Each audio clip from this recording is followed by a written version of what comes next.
નમસ્કાર મિત્રો, EG education Gujarati ચેનલમાં આપનું હાર્દિક સ્વાગત છે. મિત્રો, પ્રથમ વખત આવ્યો છો તો ચેનલને સબસ્ક્રાઇબ કરો. મિત્રો, આજે આપણે જોઈશું સ્વાધ્યાય પોથી સોલ્યુશન ધોરણ 7 વિષય વિજ્ઞાન એકમ નંબર 2 પ્રાણીઓમાં પોષણ એનું આપણે સ્વાધ્યાય પોથી સોલ્યુશન જોઈશું. મિત્રો, આ વિડીયો માત્ર વધુ શીખવા માટે છે. આપણે જો સ્વાધ્યાય પોથી પૂરી છે તો આપ ચેક કરી શકો છો, તપાસી શકો છો સાચું કે ખોટું, અથવા તો વધારે શીખવા માટે વિડીયોનો ઉપયોગ કરી શકો છો. તો મિત્રો, જોઈશું પ્રશ્ન નંબર 1. નીચે આપેલા પ્રશ્નો માટે સાચો જવાબ પસંદ કરી તેનો ક્રમ લખવાનો છે. ચોરસમાં વિકલ્પો છે. તો પહેલું છે કે પાચિત ખોરાકની સપાટીમાં વધારો કરતા પ્રવૃત્તિઓ માનવ શરીરના કયા અંગમાં આવેલા હોય છે? તો નાના આંતરડામાં. તો અહીંયા લખીશું આપણે સી. બીજું છે નીચેનામાંથી કોણ ચરબીના પાચનમાં મહત્વનો ભાગ ભજવે છે? તો પિત્તરસ. તો બી આવશે, આપણે અહીંયા લખીશું બી. ત્રીજું, ખોરાકના બધા જ ઘટકોનું સંપૂર્ણ પાચન કયા પાચક અંગમાં થાય છે? જવાબ આવશે નાના આંતરડામાં. તો જો અહીંયા લખીશું સી. આ રીતે આપણે લખવાના છે. ચોથું છે પાચન માર્ગ સાથે સંકળાયેલી ગ્રંથિઓ નીચે પૈકી કઈ નથી એ લખવાનું છે. તો અહીંયા જવાબ આવશે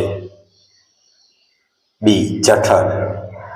પાંચમું છે ઘાસ ખાતા પ્રાણીઓમાં ખોરાક નાના ગોળકોના સ્વરૂપમાં મોંમાં પાછો આવે છે અને પ્રાણીઓ તેને ચાવે છે. આ પ્રક્રિયાને શું કહેવું? કહે છે વાગોળવું, એમ એ આવશે. છઠ્ઠું, પ્રોટીનનું અંશતઃ પાચન કયા પાચનમાં થાય છે? તો જઠરમાં થશે, એટલે જવાબ એ આવશે. ખાલી જગ્યા પૂરવાની છે. પહેલી ખાલી જગ્યા છે કોષોમાં ગ્લુકોઝ ઓક્સિજનની મદદથી તૂટી કાર્બન ડાયોક્સાઇડ, પાણી અને શક્તિ છૂટી પડે છે. બીજું છે ચાવેલી રોટલીમાં સ્ટાર્ચનું અંશતઃ પાચન લાળ દ્વારા થાય છે. ત્રીજું, નાના આંતરડામાંથી અપાચિત ખોરાક મોટા આંતરડામાં જાય છે. ચોથું આવશે શ્લેષ્મ જઠરની દિવાલને રક્ષણ આપે છે. પાંચમું છે અમીબાને હલનચલન અને ખોરાક પકડવામાં ખોટા પગ મદદ કરે છે. આ રીતે આપણે ખાલી જગ્યાઓ પૂરવાની છે. અહીંયા ટાઈપિંગ મિસ્ટેકથી 3 વખત છે, એટલે કુલ 5 ખાલી જગ્યાઓ છે. ચોથો પ્રશ્ન, મને ઓળખો. પહેલું છે કે હું આશરે 1.5 મીટર જેટલું લાંબુ પાચન અંગ છું, મોટું આંતરડું. બીજું છે મારા સ્વાંગીકરણની પ્રક્રિયા થાય છે, નાનું આંતરડું.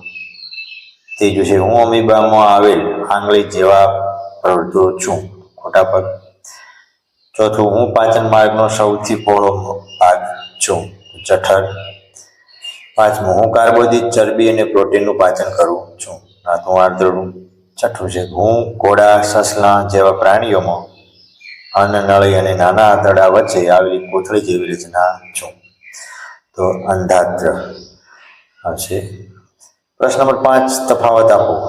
મનુષ્યોમાં પાચન અને ઘાસ ખાતા પ્રાણીઓમાં પાચન, બંને તફાવત જોઈશું આપણે. તો મનુષ્યમાં વાગોળવાની પ્રક્રિયા થતી નથી, જ્યારે ઘાસ ખાતા પ્રાણીઓમાં વાગોળવાની ક્રિયા કરે છે. મનુષ્યમાં સેલ્યુલોઝનું પાચન થતું નથી, તો ઘાસ ખાતા પ્રાણીઓમાં સેલ્યુલોઝનું પાચન થાય છે. મનુષ્ય કાર્બોહાઈડ્રેટ્સ, પ્રોટીન અને ચરબીમાંથી ઉર્જા ઉત્પન્ન કરે છે, તો ઘાસ ખાતા પ્રાણીઓ સેલ્યુલોઝમાંથી ઉર્જા પ્રાપ્ત કરે છે. આ રીતે આપણે લખી શકીએ. પ્રશ્ન નંબર 6, જોડકા જોડો. વિભાગ અ અને વિભાગ બ. તો એ છે કે મુખ ગુહા, તો જવાબ આવશે સ્ટાર્ચનું પાચન, તો અહીંયા આપણે 4 લખીશું. બી, મોટું આંતરડું, તો જવાબ આવશે પાણી અને ક્ષારોનું શોષણ, તો 3 આવશે.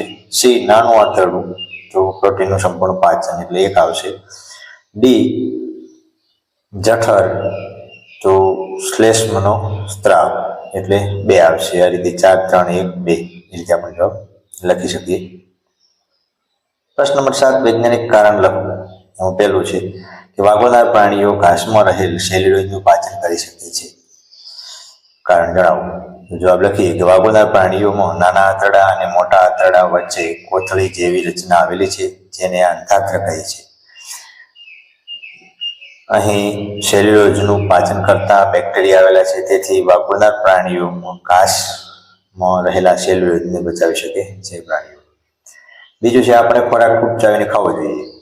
કારણ જવાબ લખીએ ખોરાક ખૂબ ચાવવાથી તેનો બારીક ભૂકો થાય છે અને તેમાં પૂરતા પ્રમાણમાં લાળ વળે છે, તેથી ખોરાક નરમ અને લીસો બને છે. લાળમાં રહેલા ઉત્સેચક ખોરાકમાં સ્ટાર્ચનું શર્કરામાં રૂપાંતર કરે છે. વળી ખૂબ ચાવેલો ખોરાક જઠરમાં અને નાના આંતરડામાં જલ્દી પચે છે. આથી ખૂબ ચાવીને ખાવો જોઈએ. ત્રીજું છે જઠરની અંદર હાઇડ્રોક્લોરિક એસિડનો સ્ત્રાવ થતો હોવા છતાં જઠરની અંદરની દિવાલને નુકસાન થતું નથી. જવાબ લખીએ કારણ કે જઠરની અંદરની દિવાલ પર જાડું શ્લેષ્મ સ્તર હોય છે, જેમાં બાયકાર્બોનેટ ભરેલું હોય છે. આ શ્લેષ્મ એસિડ અને પાચક ઉત્સેચકોને દિવાલના સીધા શરીરમાં આવતા અટકાવે છે, જ્યારે બાયકાર્બોનેટ એસિડને તટસ્થ બનાવે છે. આ ઉપરાંત જઠરના કોષો ખૂબ જ ઝડપથી નવીનીકરણ પામે છે, તેથી નુકસાન પામેલા કોષોની જગ્યાએ તરત જ નવા સ્વસ્થ કોષો આવી જાય છે. આ રીતે લખવાનું છે. પ્રશ્ન નંબર 4, મનુષ્ય સેલ્યુલોઝનું પાચન કરી શકતા નથી. જવાબ લખીએ કે મનુષ્યના શરીરમાં નાના આંતરડા અને મોટા આંતરડા વચ્ચે કોથળી જેવી રચના આવેલી નથી, જેને અંધાત્ર કહે છે. માટે સેલ્યુલોઝ પાચન કરતા બેક્ટેરિયા પણ આવેલા હોતા નથી, જેથી મનુષ્ય સેલ્યુલોઝનું પાચન કરી શકતો નથી. પ્રશ્ન નંબર 8, અમીબાની આકૃતિ દોરી નામ નિર્દેશ કરો. મિત્રો અહીંયા પેન્ટિંગમાં આવતું નથી, એટલે દોરીથી આપ પાઠ્યપુસ્તકમાં જોઈ અને અમીબાનું આકૃતિ દોરી નામ નિર્દેશ કરી શકો છો. પ્રશ્ન નંબર 9 કે આકૃતિમાં દર્શાવેલ દાંતના પ્રકાર અને કાર્ય લખો. તો અહીંયા પેલું મોટી દાઢ છે, પછી અગ્રદાઢ, પછી રાક્ષસી દાંત છે અને છેદક દાંત છે. આ રીતે આપણે દાંતના વર્ગીકરણ કરવાનું છે. કાર્ય લખીએ કે મનુષ્યમાં જુદા જુદા પ્રકારના દાંત જુદા જુદા કાર્ય કરવામાં વપરાય છે. દાંતની કુલ સંખ્યા 32 છે, જેમાં કાપવાના એટલે કે છેદક દાંત 8, ચીરવાના રાક્ષસી દાંત 4, ચાવવા તથા દળવા માટે નાની દાઢ અને મોટી દાઢ 12 છે. નાની દાઢ 8 અને મોટી દાઢ 12 છે. આ રીતે છે. હવે પ્રશ્ન નંબર 10, મનુષ્યના પાચન તંત્રને આકૃતિ નામ નિર્દેશ કરો. પાઠ્યપુસ્તકમાંથી આપ જોઈ અને સરસ મજાની આકૃતિ દોરી શકો છો. બરાબર. પ્રશ્ન નંબર 11, અમીબામાં ખોરાક ગ્રહણ અને પાચન સમજાવો. તો અમીબા તળાવના પાણીમાં રહેતું સૂક્ષ્મ એકકોષી સજીવ છે. તે કેટલાક સૂક્ષ્મ જીવોનો ખોરાક તરીકે આરોગે છે. જ્યારે તેને ખોરાકનો આભાસ થાય ત્યારે તે આંગળી જેવા શબ્દો બહાર કાઢે છે, તેને ખોટા પગ કહે છે. તે તેના ખોટા પગને ખોરાકની ફરતે ફેલાવે છે અને ખોરાકને પોતાના કોષ દ્વારા અન્નધાનીમાં સમાવે છે. અન્નધાનીમાં પાચક રસોથી ખોરાક પર કાર્ય કરે છે અને તેને સરળ પદાર્થમાં ફેરવે છે. આ રીતે તે ખોરાકનું પાચન કરે છે. ધીરે ધીરે પાચિત ખોરાક શોષણ પામે છે. આજે લખી શકીએ. પ્રશ્ન નંબર 12, ઘાસ ખાતા પ્રાણીઓમાં પાચનની ક્રિયા સમજાવો. તો ગાય, ભેંસ કે બીજા ઘાસ ખાનારા પ્રાણીઓ જ્યારે ઘાસ ચરે છે ત્યારે ઘાસ ખાઈ ખૂબ જ ઝડપથી ગળી જાય છે. આ ખોરાક જઠરના એક ભાગ, જેને આમાશય કહે છે, તેમાં જાય છે. આમાશયમાં હાજર રહેલા બેક્ટેરિયા સેલ્યુલોઝમાં પાચનમાં મદદ કરે છે. તેમાં ખોરાક અર્ધપાચિત હોય છે, જેને વાગોળ કહે છે.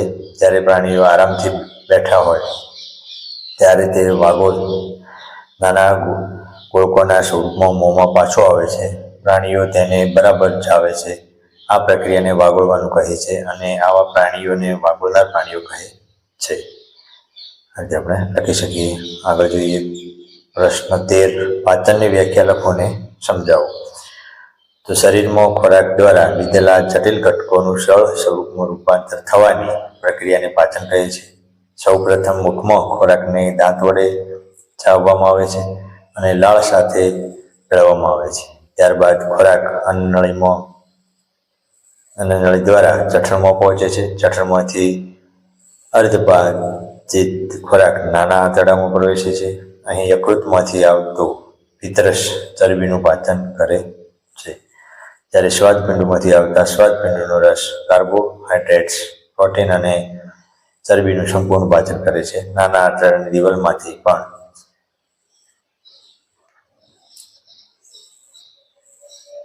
પણ આવતા પાચન પૂર્ણ કરવામાં આવે છે. ઉત્સેચકો મદદ કરે છે. છેલ્લે અપાચિત ખોરાક મોટા આંતરડામાં જાય છે. પ્રશ્ન નંબર 14, આપણા શરીરની સૌથી મોટી ગ્રંથિનું નામ આપી તેનું કાર્ય સમજાવો. તો આપણા શરીરની સૌથી મોટી ગ્રંથિ યકૃત ગ્રંથિ છે. તે જઠરની જમણી બાજુએ ઉપરના ભાગે આવેલી ગ્રંથિ છે. તે શરીરની સૌથી મોટી ગ્રંથિ છે. તે લાલચ પડતા બદામી રંગની છે. તે પિત્તરસનો સ્ત્રાવ કરે છે, જે પિત્તાશય નામની યકૃતની નીચે આવેલી કોથળીમાં સંગ્રહ થાય છે. પિત્તરસ નાના આંતરડામાં ચરબીના પાચનમાં મદદરૂપ થાય છે. પ્રશ્ન નંબર 15, નીચે પોષક તત્વોનું પાચન થઈ શેમાં રૂપાંતર થાય તે લખો. કાર્બોદિત તો ગ્લુકોઝમાં, ચરબી તો ફેટી એસિડમાં, પ્રોટીન તો એમિનો એસિડમાં. આથી આપણે લખી શકીએ. પ્રશ્ન નંબર 16, ટૂંક નોંધ લખો. સહાયક પાચક ગ્રંથિઓ. જવાબ લખીએ કે પાચન તંત્ર સાથે સંકળાયેલ સહાયક પાચન ગ્રંથિઓ લાળ ગ્રંથિઓ, યકૃત અને સ્વાદપિંડનો સમાવેશ થાય છે. લાળ ગ્રંથિ તે લાળ રસનો સ્ત્રાવ કરે છે. લાળ રસ ખોરાકમાં સ્ટાર્ચનું પાચન કરી શર્કરામાં ફેરવે છે. મનુષ્યમાં મુખ ગુહાથી ખોરાકનું પાચન શરૂઆત થાય છે. યકૃત તે જઠરની જમણી બાજુએ ઉપરના ભાગે આવેલી હોય છે. તે શરીરની સૌથી મોટી ગ્રંથિ છે. તે લાલચ પડતા બદામી રંગની છે. તે પિત્તરસનો સ્ત્રાવ કરે છે. તે પિત્તાશય નામની યકૃતની નીચે આવેલી કોથળીમાં સંગ્રહ થાય છે. પિત્તરસ નાના આંતરડા ચરબીના પાચનમાં મદદરૂપ થાય છે. સ્વાદપિંડો તે જઠરની નીચે આવેલી છે. તે પણ આકારની આછા બદામી રંગની ગ્રંથિ છે. તે સ્વાદુરસનો સ્ત્રાવ કરે છે. સ્વાદુરસ નાના આંતરડામાં કાર્બોદિત, ચરબી અને પ્રોટીનના પાચનમાં ઉપયોગી પાચક રસ છે. નીચે ફકરો વાંચી તેના આધારે પ્રશ્નનો જવાબ આપો. આપેલો ફકરો આપણે વાંચવાનો છે, એના ઉપરથી આપણે પ્રશ્નોના જવાબ લખવાના છે.